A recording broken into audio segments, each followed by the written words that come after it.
नमस्कार दोस्तों। तो कैसे हैं आप लोग। सबसे पहले आप लोगों को छठ महापर्व की हार्दिक हार्दिक शुभकामनाएं। अभी 21 अक्टूबर को एक मूवी आई है मैडॉक कॉमेडी हॉरर यूनिवर्स की थामा।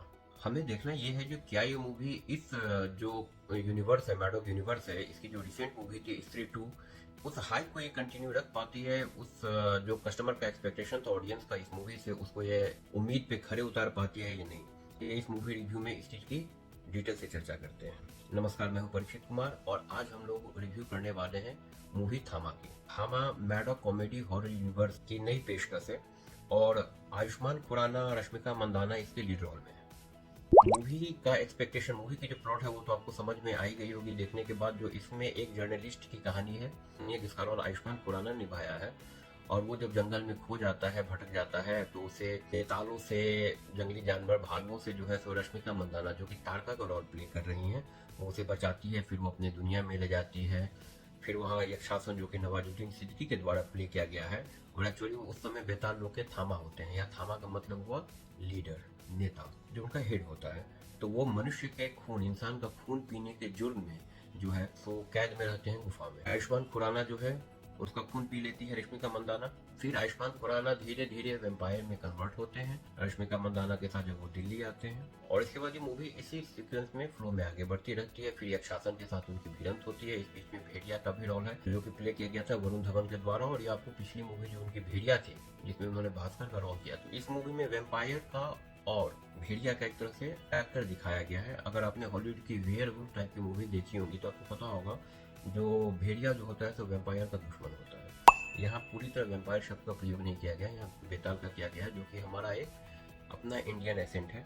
और बेताल एक अलग हस्ती माया के दुनिया में होती हैं। उनकी जो मायावी शक्तियाँ हैं वो इंजेक्ट हो जाती हैं ब्लड के थ्रू। जिस आदमी का वो ब्लड पीते हैं, इस प्रकार से मूवी की स्टोरी आगे बढ़ती है। लास्ट में अंत में यक्षासन को परास्त कर देते हैं आयुष्मान खुराना यानी आलोक गोयल, और उस बेताल लोग के वो नए थामा हो जाते हैं। उनको वहाँ की जो देवी है वो अपना मतलब अपनी शक्ति देती है, प्राण शक्ति देती है। मतलब यहाँ पे जाकर के मूवी एंड करती है, लेकिन इस ट्विस्ट के साथ जो ये मूवी अभी और जागे आकर के एक्सपैंड होगी। ये जो मैडॉक यूनिवर्स है इसकी जो पुरानी जितनी मूवी है इसमें आपको ये प्लॉट देखने को मिल जाता होगा जो वो आगे ओपन एंड छोड़ देते हैं। और इस मूवी के प्लॉट की अगर बात की जाए, स्टोरी की बात की जाए, तो स्टोरी ठीक है, लेकिन इसमें हॉरर कॉमेडी, जो मैडॉक कॉमेडी हॉरर यूनिवर्स इन्होंने नाम रखा हुआ है, इस पर्टिकुलर मूवी में ना मुझे कहीं हॉरर दिखा ना कहीं कॉमेडी दिखे। अगर आपको ऐसा कहीं दिखा हो तो प्लीज कमेंट करके जरूर बताएं। डायरेक्शन की बात करते हैं तो ये दल की मूवी है जिन्होंने इससे पहले इस यूनिवर्स के लिए मुंजिया जैसी बेहतरीन मूवी का डायरेक्शन किया हुआ। मेकर्स ने इसमें आयुष्मान खुराना को, रश्मिका मंदाना, नवाजुद्दीन सिद्दीकी, परेश रावल और फैजल जैसे मजे हुए एक्टर्स को लिया। प्लॉट भी करीब ठीक ठाक रही। और परफॉर्मेंस वाई, एक्टिंग वाई बात करें तो जो लीड रोल में है, जो इस मूवी के थामा बनते हैं आयुष्मान खुराना, उन्होंने एक संजीदा रोल किया है। आयुष्मान खुराना की जो पुरानी मूवीज हैं आप देख लो, उनको उठा करके विक्की डोनर से लेकर के ड्रीम गर्ल 2 तक की, तो उन्होंने लगभग ऐसे लड़के का ही रोल किया है जिसके अगल बगल ऐसी घटनाएं होती हैं जिससे वो कंफर्टेबल नहीं है। फिर वो उसके साथ एडजस्ट करता है, जो उन घटनाओं को में ट्विस्ट आती हैं फिर वो उसके साथ मैनेज करता है। तो इस प्रकार की स्टोरी यहाँ भी है, जो उनपे कुछ घटनाएं बीतती हैं और वो इसके साथ आगे चलते रहते हैं। तो उनकी एक्टिंग यहाँ ठीक है। रश्मिका मंदाना जो कि तारका के रोल में है या फिर तारिका के रोल में आती हैं, उनकी एक्टिंग में थोड़ी भी जान नहीं है। चेहरे पे एक्सप्रेशन नहीं है। उनका हिंदी एसेंट अच्छा नहीं लग रहा है सुनने में, यानी कानों को कंफर्ट नहीं दे रहा है। हम लोग उस कैरेक्टर के साथ तालमेल नहीं बैठा पा रहे हैं। ऑल दो उन्होंने मेहनत किया है, लेकिन उनके पास करने के लिए बहुत कुछ है ही नहीं। ना चेहरे पे एक्सप्रेशन है, हिंदी उच्चारण की जो शुद्धता होती है, जो आपको हिंदी ऑडियंस से जुड़ेगी, वो यहाँ पे बिल्कुल ही नहीं दिखती है। रश्मिका मंदाना यहाँ पे पूरी तरह से जो है तो बैक फुट पे आ जाती हैं। मेकर्स ने फिर नवाजुद्दीन सिद्दीकी को यक्षासन के रोल में लिया।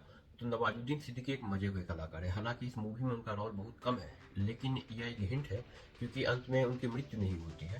तो यह एक हिंट है जो अगली आने वाली मूवी में, जो इस यूनिवर्स की, मैडॉक यूनिवर्स की अगली जो मूवी होगी, उसमें इनका रोल बड़ा हो सकता है। क्योंकि लास्ट में सरकटा जो है सो इनको बचाने के लिए यह अपीयर होता है। तो हिंट दे दिया गया है जो आगे भी जो है सो इसके एपिसोड्स, इसके अगले सीक्वल्स तैयार होते रहेंगे। पूरी मूवी में अगर किसी एक एक्टर ने एक्टिंग का दामन थामे रखा है तो मैं बात करना चाहूंगा परेश रावल की। एक pure down to line comedy उन्होंने की है। तो पूरी मूवी में थोड़ी बहुत जो कॉमेडी की पंचेज आपको मिलेंगी वो परेश रावल के द्वारा ही मिलेंगी।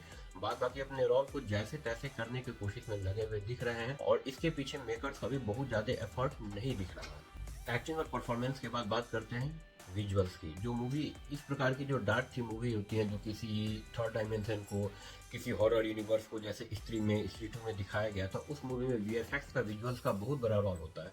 इस मूवी के वीएफएक्स ठीक है। स्टार्टिंग में ही जो हम लोगों ने उस भालू को देखा, वो जंगल के सीन को देखा, बेताल लोग को देखा, इनके बीच की फाइटिंग देखी, 2000 गुड वीएफएक्स। विजुअल्स से कोई शिकायत नहीं है, विजुअल्स जो है काफी अपीलिंग है और कन्विंसिंग है। तो ये इस मूवी का जो है एक अच्छा फैक्टर है। मूवी का जो बैकग्राउंड स्कोर है वो भी ठीक है, थोड़ा सा लाउड है बट इट्स ओके। एंड जो मूवी के गाने हैं, बहुत ज्यादा गानों की गुंजाइश नहीं है। नूरा फतेही, मलाइका अरोड़ा के जो आइटम सॉन्ग्स हैं, यू कैन एंजॉय। अगर आपको लगते हो जो वो गाने इसके साथ तुक खा रहे हैं तो यू कैन एंजॉय। मुझे जैसे पर्टिकुलरली नहीं लगा but overall you can enjoy. चलिए फाइनली इसके वर्डिक्ट की बात करते हैं। इस मूवी को इसके प्लॉट के हिसाब से, डायरेक्शन के हिसाब से, इसके एक्टिंग के हिसाब से और बैकग्राउंड म्यूजिक, वीएफएक्स एक्सेट्रा के हिसाब से मैं टोटल 5 में से देता हूँ 3 रेटिंग। 3.5 औसतन रेटिंग इस मूवी को मिली भी है, क्रिटिक्स के द्वारा भी, मीडिया में भी। मैं पर्सनली इसको देता हूँ 3 आउट ऑफ 5।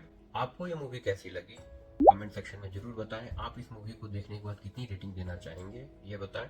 ये मूवी मैडॉक यूनिवर्स की अगली आने वाली मूवीज के लिए रास्ता क्रिएट कर रही है। पीछे स्त्री 2 तक जो आई थी उससे भी कुछ रोल्स इसमें दे दिए गए हैं। सरकटा को दिखाया गया है, भास्कर को भेड़िए के रोल में दिखाया गया। फिर एक इंडिकेशन भी है जो मे भी आगे आकर के हम लोग को बेताल और भेड़िया का बड़ा क्लैश देखने को इस यूनिवर्स के अंदर मिल सकता है। इस यूनिवर्स की जो मूवीज है ना, वो थोड़ा हॉरर कॉमेडी का पुट लेकर के आना चाहती है। बट इस पर्टिकुलर मूवी की मैं बात करूं तो ना इसमें कॉमेडी का बहुत ज्यादा स्कोप दिखा, ना हॉरर का स्कोप दिखा। ये मूवी एक तीसरे डायमेंशन में लेकर के चली जाती है। Overall you can say it's a one time watch movie. बार बार आप इसे स्त्री 2 की तरह देख नहीं सकते। इसमें ना ही स्त्री 2 की तरह कोई सोशल मैसेज दिया गया है, बट वन टाइम वॉच। अब मेकर्स का एफर्ट लगा है तो एक बार देखना तो बनता ही है। सो फाइनली मैं इस मूवी को जो है 100 आउट ऑफ 5 3 रेटिंग देता हूँ। कमेंट करके आप जरूर से बताएं कि ये मूवी आपको कैसी लगी। क्या आप जिस एक्सपेक्टेशन के साथ, उम्मीद के साथ इस मूवी को देखने के लिए थिएटर में गए थे वो आपको मिला या नहीं, जरूर से शेयर करें। इसी के साथ इस रिव्यू को यहीं पे करते हैं समाप्त। जल्दी ही मिलते हैं फिर किसी नए मूवी या उसके ट्रेलर टीजर के रिव्यू के साथ। स्वस्थ रहिए, मुस्कुराते रहिए। जय हिंद, जय भारत।